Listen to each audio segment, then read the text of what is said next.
Assalamualaikum warahmatullahi wabarakatuh. Nama saya Dini Renti. Saya akan menjelaskan tentang sejarah masuknya Islam ke Indonesia dan G30S PKI. Sejarah masuknya Islam ke Indonesia adalah Indonesia merupakan negara yang penganut agama Islam terbesar di dunia. Karena hampir 87% penduduk Indonesia adalah pemeluk agama Islam. Hal ini dikarenakan penyebaran agama Islam di Nusantara yang cukup aktif adalah dari Pulau Sumatera hingga ke Sulawesi dan Maluku. Hal tersebut terjadi sejak ratusan tahun yang lalu dan puncak penyebaran agama Islam terjadi pada masa Wali Songo.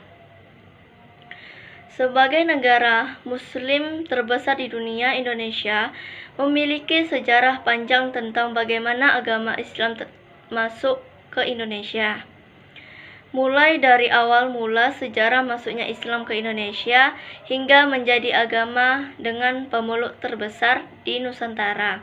Tidak memakan waktu yang singkat, melainkan sudah terjadi sejak zaman kerajaan. Ada banyak teori yang menyebutkan bagaimana awal mula sejarah masuknya agama Islam ke Indonesia dan akhirnya menjadi agama yang banyak dianut oleh sebagian besar masyarakat di Nusantara pada kala itu. Teori-teori tersebut juga memiliki bukti sehingga dipercaya sejarah masuknya agama Islam ke Indonesia sesuai dengan teori-teori yang ada. Untuk itu, berikut beberapa teori yang mengenal bagaimana awal mula sejarah masuknya agama Islam ke Indonesia. Teori sejarah masuknya Islam ke Indonesia yang banyak teori yang menerangkan bagaimana sejarah masuknya agama Islam ke Indonesia. Dari semua teori tersebut, kebanyakan menggambarkan Islam masuk pada masa awal-awal Hijriah atau sekitar tahun 700 Masehi. Pada masa kekhilafan Islam di tanah Arab, utusannya untuk datang ke Nusantara dan menyebarkan agama Islam di Nusantara. Namun ada juga beberapa teori lainnya, teori dari India, teori Arab, teori Persia, dan teori Cina. Masuknya agama Islam di Indonesia memiliki banyak teori, karena tidak ada yang tahu pasti kapan agama Islam mulai masuk ke Nusantara. Untuk itu, berikut kami berikan beberapa penjelasan teori masuknya agama Islam ke Nusantara. 1. Teori India. Teori ini dicetuskan oleh G.W.J. Drewes dan dikembangkan oleh Schonz dan kawan-kawan. Selain itu, di teori India atau teori Gujarat ini juga diyakini oleh sejarawan Indonesia Sucipto Wirjosuproto yang meyakini awal mula sejarah masuknya Islam di Indonesia adalah melalui India Gujarat. Teori India atau teori Gujarat adalah teori yang menyebutkan bahwa agama Islam masuk ke Indonesia melalui para pedagang dari India Muslim Gujarat yang berdagang di Nusantara pada abad ke-13. Para saudagar dari Gujarat yang datang dari Malaka kemudian menjalin relasi dengan orang-orang wilayah barat di Indonesia. Kemudian sejarah itu terbentuklah sebuah kerajaan Islam yang bernama Kerajaan Samudra Pasar. Kedua, teori Arab Mekah. Kemudian selanjutnya ada teori Arab Mekah, yang merupakan teori Islam yang menyebutkan bahwa Islam masuk ke Indonesia langsung dari Arab Mekah pada masa kekhalifahan. Teori ini didukung oleh J.C. Van Leur hingga Buya Hamka atau Abdul Malik Karim Amrullah. Teori ini juga didukung oleh T.W. Arnold yang menyatakan bahwa pada masa itu bangsa Arab merupakan bangsa dominan dalam perdagangan di Nusantara. Kemudian mereka menikah dengan warga pribumi dan berdakwah di Nusantara. 3. Teori Persia, Iran. Teori yang menyatakan bahwa asal mula sejarah masuknya agama Islam ke Indonesia dari negara Persia yang sekarang bernama negara Iran adalah teori yang didukung oleh Husain dan Umar Amir Husain.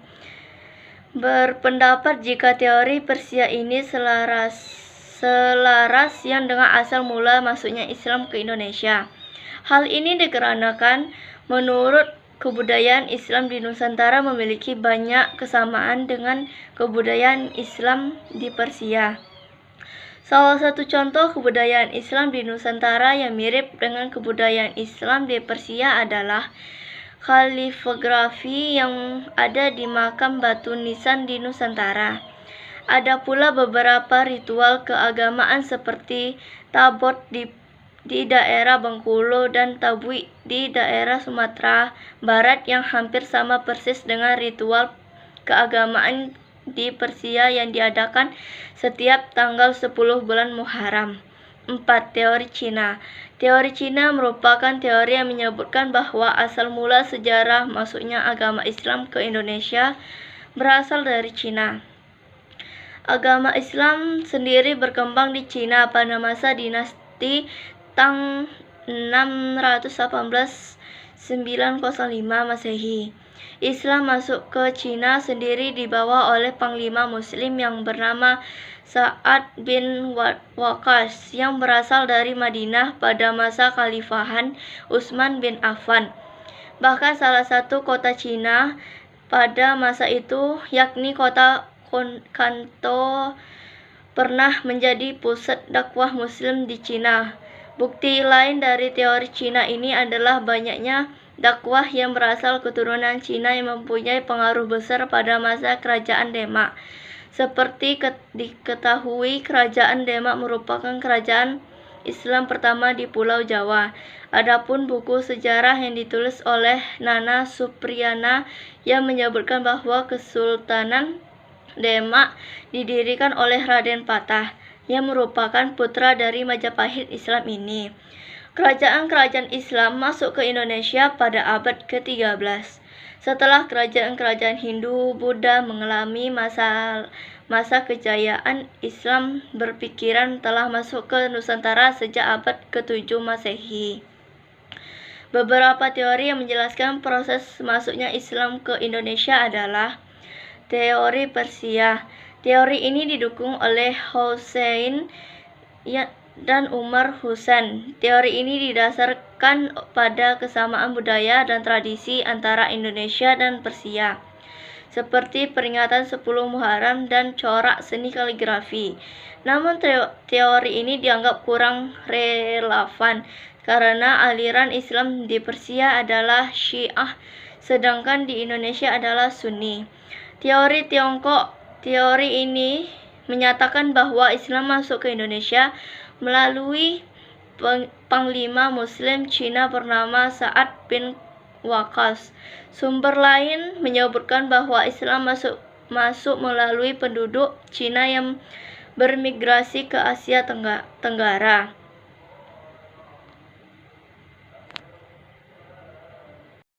G30S PKI atau Gerakan 30 September yang dilancarkan oleh Partai Komunis Indonesia PKI menjadi salah satu sejarah pahit bagi pemerintah Indonesia pada waktu itu. Peristiwa ini terjadi tepat hari ini, 30 bulan 9 56 tahun Islam.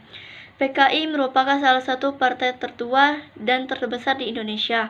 Partai ini mengakomodir kalangan intelektual, buruh, hingga petani. Pada pemilu tahun 1955, PKI berhasil meraih 16,4% suara dan menempati posisi keempat di bawah PNI, Masyumi, dan NU. Sejarah G30S PKI. Peristiwa G30S PKI terjadi pada tahun 1965 dan dimotori oleh Dipa Nusantara Aidit atau DN Aidit, pemimpin terakhir PKI. Di bawah kendali DN Aidit, perkembangan PKI semakin nyata. Walaupun diperoleh melalui sistem parlementer 30S. PKI terjadi pada malam hingga dini hari, tepat pada akhir tanggal 30 September dan masuk 1 Oktober 1965. Gerakan pemberontakan yang dilakukan oleh PKI mengincar perwira tinggi TNI AD Indonesia. 3 dari 6 orang yang menjadi target langsung dibunuh di kediamannya, sedangkan lainnya diculik dan dibawa menuju lubang buaya. Tujuan G30S PKI. Tujuan utama 30S PKI adalah menggulingkan pemerintahan era Soekarno dan mengganti negara Indonesia menjadi negara komunis.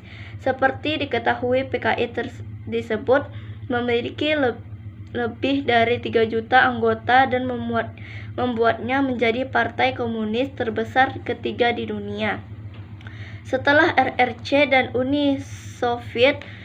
Selain itu, dikutip dari buku Sejarah untuk SMK kelas 11 oleh Prawoto, beberapa tujuan G30S PKI adalah sebagai berikut. 1. Menghancurkan Negara Kesatuan Republik Indonesia NKRI dan menjadikannya sebagai negara komunis.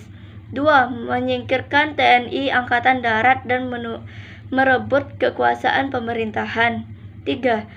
Mewujudkan cita-cita PKI, yakni menjadi ideologi komunis dalam membentuk sistem pemerintahan yang digunakan sebagai alat untuk mewujudkan masyarakat komunis.